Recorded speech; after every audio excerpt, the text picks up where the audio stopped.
Hubbard frowned and stopped his team.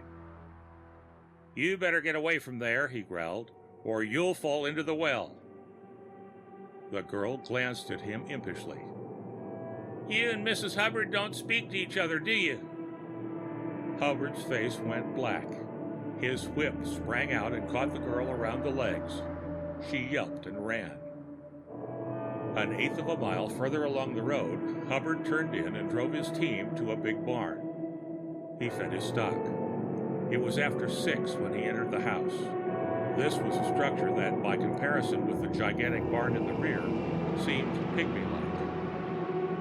A sallow, flat-chested woman with a wisp of hair twisted into a knot took from Hubbard the 2 pails of milk he carried. She set them in the kitchen. The two exchanged no words. Hubbard strode to the washstand, his boots thumping the floor, and performed his ablutions. He rumpled his hair and beard, using much soap and water, and blowing stentorously. In the dining room, a girl of 12 sat with a book. As her father came in, she glanced at him timorously. He gave no heed to her as he slumped down into a chair standing before a desk. The desk was littered with papers, among which were typewritten sheets of a sort referred to as pleadings. There was a title search much bethumbed and black along the edges, where the setouts had been scanned with obvious care. The man adjusted a pair of antiquated spectacles to his dish face. To do this, he was compelled to pull the ends of the bows tight back over the ears, as his nose afforded practically no bridge to support the glasses. Presently, he spoke to the girl. "Tell your mother to bring on supper." The girl hastened out, and shortly thereafter, the mother appeared carrying dishes. Food was disposed around the table in silence. The farmer ate gustily, and in 10 minutes finished his meal. Then he addressed his daughter, keeping his eyes averted from his wife. "Tell your mother," he said, "that I'll want breakfast at 5 o'clock tomorrow morning." "Where are you going, Pa?" asked the girl. "I'm going to drive to the county seat to see Lawyer Simmons." Hubbard's gaze followed the girl as she helped clear the table. "Look-a-here," he said, "you've been a-talking to the Harper child." "No," returned the daughter with a trace of spirit, "but I just saw her father over by the fence." "What was he a-doing there?" "I didn't stay. I was afeard he'd catch me watching him." Hubbard glowered and reached for his hat. "I'll find out," he snarled. Walking rapidly, he crossed a field of wheat stubble, keeping his eyes fixed sharply ahead. It was dusk, but presently, at the northern extreme of his premises, he made out the figure of a man. "Hey, Harper!" he shouted. "You let that fence be!" He ran forward swiftly. The men were now separated by 2 wire strand fences that paralleled each other only 3 feet apart. These fences matching one another for a distance of about 200 yards. Each farmer claimed title to the fence on the side furthest from his own, represented the basis of the litigation over the boundary claim that had gone on between them for 4 years. The odd spectacle of the twin fences had come to be one of the showplaces in the county. It had been photographed and shown in agricultural journals. "I don't trust you, Harper," announced Hubbard, breathing hard. "You got the inside track with Judge Bissell, and the 2 of you was a-scheming to beat me." A laugh broke from the other. "I'll beat you all right," he said coolly, "but it won't be because Judge Bissell is unfair." His manner enraged Hubbard, who rushed swiftly up to the fence and threw himself over. With equal celerity, he clambered over the second fence. Startled by the sudden outburst of temper, Harper had drawn back. He held aloft a spade. Hubbard leapt at him. The spade descended. Harper was slightly built. However, the force of the blow did not halt the infuriated man, now swinging at him with all his might. They clinched. Hubbard's fingers caught at the throat of the smaller man, and the 2 stumbled to the ground, Hubbard atop. The fall broke his grip. With his huge fists, he began to hammer the body. He continued until it was limp. Then, his rage suddenly appeased, he drew back and stared at the inert figure lying strangely quiet. "So?" he gasped. There came the sound of someone singing, the voice floating distinctly through the night air. Hubbard recognized it for that of an itinerant Free Methodist minister, whose church in Ovid he and his family occasionally attended. The song rolled forth as the man of God drove along the highway in his rig. Was Jesus, lover of my soul. For the moment, Hubbard shielded his face with an arm, as to ward off an invisible thing. Then, bending over the prostrate form, he ran his hands inside the clothing to test the action of the heart. He performed the act mechanically, because he knew he had killed his man. He discovered the handbag. Evidently, Harper was on his way to Ovid to catch the train to the county seat for the trial on the morrow. This meant that he would not be missed by his wife for at least 24 hours. The murderer studied his next move, where to secrete the body. A piece of wood lay back of him, but he was aware that it was constantly combed by squirrel hunters. He thought of the railroad. Why not an accident? Killed by the very train he was bound for. He started to lug the body toward the track, which passed half a mile to the north. Realizing, however, that for the time at hand the distance was too great, he let the body slide to the ground. Next, he stole along the twin fences to the highway and peered both ways. No one seemed abroad. He came back on the dead run, and in 20 minutes he had carried the body to the Eldridge premises and flung it down the ancient well. When he returned, he found his wife and daughter together in the parlor, where, with the itinerant preacher, all three were kneeling on the floor in prayer.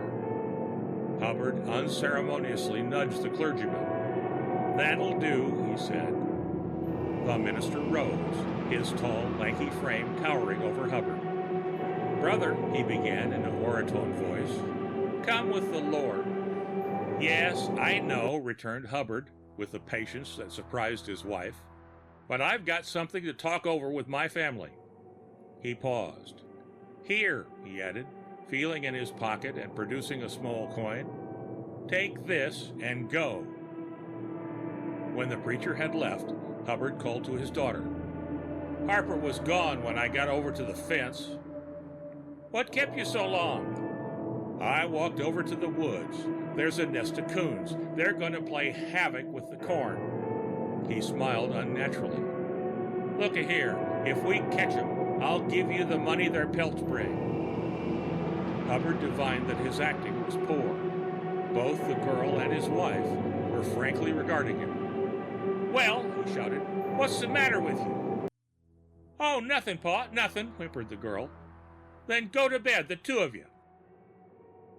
Next morning, Hubbard started for the county seat, a 10-mile drive. He returned that evening and complained that the case had been adjourned because Harper had failed to appear in court. The following day, he went back to his field far down the road for more plowing. Twice he was called to the roadside by a passerby to discuss the disappearance of Harper. One morning, a week later, when he came along the road with his team, he discovered the Harper child on the Eldridge premises. She was sitting at the edge of the well. With a suppressed oath, he dropped the lines and half walked, half ran to where the little girl sat. "Didn't I tell you to stay away from there?" he exploded. The girl stared at him, but made no move, though her lips quivered. Hubbard glanced back to observe the road. Then he caught her arm. "Go home!" he shouted. He spun her roughly. She continued to stare at him as she retreated homeward. All that morning, Hubbard worked his horses hard. He realized that he was eager to go back by the Eldridge dwelling. Promptly at 12 o'clock, therefore, he tied his team and started up the road. A flash of relief came to him when he did not observe the little girl. It left him cold, however. "Eating dinner," he mumbled. He moved off without looking into the well. Until 4 o'clock that afternoon, he labored. On the way home, he discovered the girl again, seated by the well. She was bending over and acting queerly. Hurrying his horses to the roadside, he looped the lines over one of the posts in the old snake fence. As he approached, he saw her toss a piece of stone down the hole. Hubbard waited until he was sure of his voice. "Come with me," he said. Gripping the girl, he started with her toward her home, a short distance away. When they arrived, the front door was ajar. A woman with red eyes from weeping looked at Hubbard in silence. "Here," he said gruffly, "this child ought to be kept home. She'll fall into the well." Mrs. Harper merely reached out her arms for her daughter. Hubbard remained standing awkwardly. "Have you heard anything of Harper yet?" he asked. "I don't want to talk to you," replied the woman. Hubbard turned on his heel. Waiting for him by his horses was a deputy sheriff. The two of them further discussed the disappearance. "If you yourself wasn't so well known, Jeremiah," finally declared the official, "they'd be a-thinking you was in it some way." "Why?" grunted the farmer as he untied the lines. "Well, everybody knows you and Harper been a-lawing at it for years over the boundary line." Hubbard achieved a laugh. "I'll tell you where Harper is. He cleared out, that's what I think. Deserted his family." That night, and many following nights, Hubbard did not sleep. Some weeks later, a tremendous electrical storm broke in the night. One peculiarly heavy clap so startled the wakeful Hubbard that he leapt from his bed and dressed. In the pouring rain, he started out. Inevitably, his steps took him toward the well. It was black. He could not see at first. But another flash came, and he observed the strange thing. The huge oak, standing at the side of the well, had been split in two by lightning, and one portion of the tree had fallen over the mouth of the hole.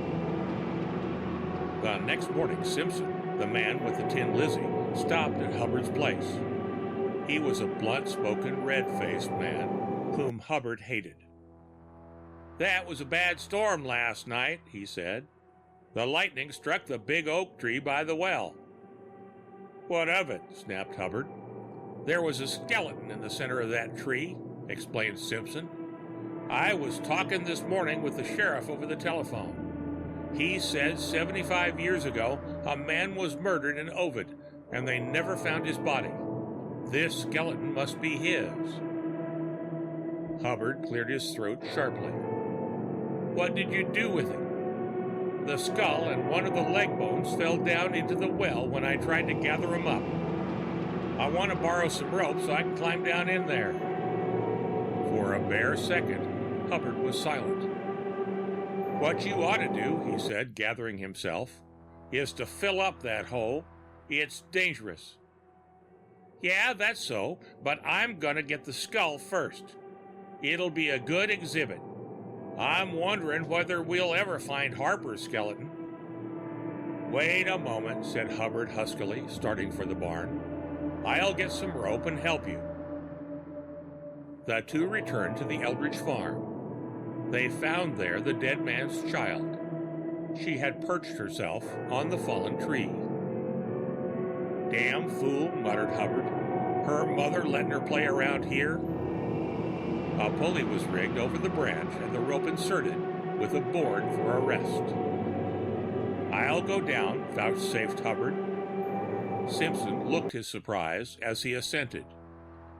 It took Hubbard 5 minutes or so to retrieve the missing skeleton parts. He brought them up, the leg bone and the grinning skull. He was pale when he hauled himself over the edge. "I'm a-gonna fill up that hole myself," he said. "All right," retorted Simpson, handling the skull curiously. "Go to it." The word traveled of the finding of the ancient skeleton, and the inhabitants began driving thither to see the site. Simpson, a man of some ingenuity, had wired the bleached white bones together and suspended them from one of the branches of the fallen tree. The skeleton dangled and swung in the wind. Hubbard, maddened by the delay and publicity, felt himself wearing away. He had become obsessed with conviction that if the hole were filled, his mind would be at rest. The nights of continued sleeplessness were ragging his nerves, and he was by this time unable to remain in bed. He would throw himself down, fully dressed, waiting until the others were asleep. Then he would steal out. At first, he had merely walked to the rows, swinging his arms and mumbling. But as the night progressed, his stride would quicken, and frequently he would take to running. He would run until his lungs were bursting, and a slaver fed from his mouth. Late travelers began to catch glimpses of the fleeting figure, and the rumor grew that a ghost was haunting the locality of the well, that the skeleton walked. Hubbard grew haggard, but he found himself unable to discontinue his nocturnal prowls, some of which took him miles, but all of which invariably wound up in one place, the well. Here, fagged and exhausted, he would sit until the approach of dawn, staring at the swinging skeleton, mouthing incoherencies, praying, singing hymns beneath his breath, laughing. At the approach of dawn, he would steal home. At last, after the interest in the skeleton had subsided and Simpson had consented to its removal, Hubbard loaded his wagon with stones and small boulders and started for the well. The first 4 afternoons, he made 3 trips, dumping each time a considerable amount of stones. Next morning, he worked in an additional trip. He began to experience surcease. But on the afternoon of the second day, when he made another trip, Simpson came over from his work in the adjoining field. "I wanted to see you yesterday," he said quizzically regarding Hubbard. "Mrs. Harper was here. She said her little girl was playing around here and dropped a pair of Adirons down the well." "What of it?" Hubbard jerked out. "You gotta get 'em out." "Why?" "Because them Adirons is relics." "But you gave me permission to fill the hole." "I was kidding you," laughed Simpson. "I'm only renting the farm. I ain't got nothing to do with the house and the yard." Without a word, Hubbard returned to his wagon. He got into the seat and drove off. In an hour, he came back with the same rope that had been used to recover the missing portions of the skeleton.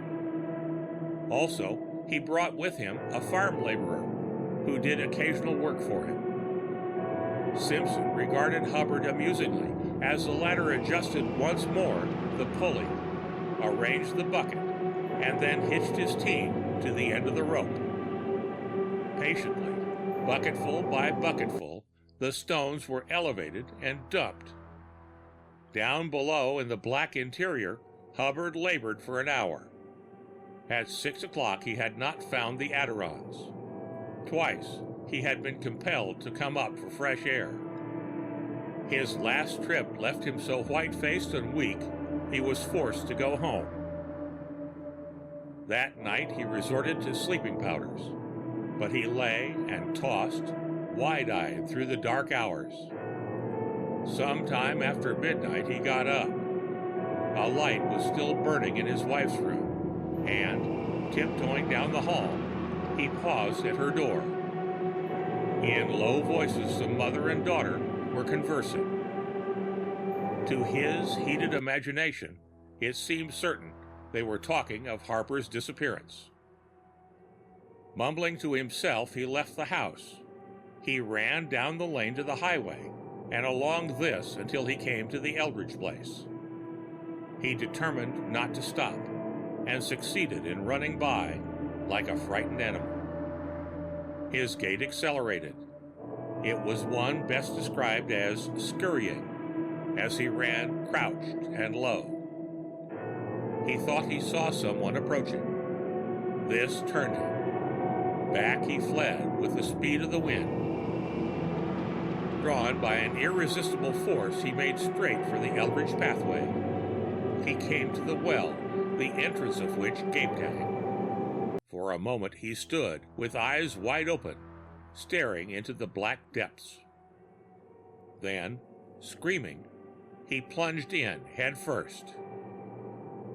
His cry, long, drawn, and eerie, hung quivering in the night air.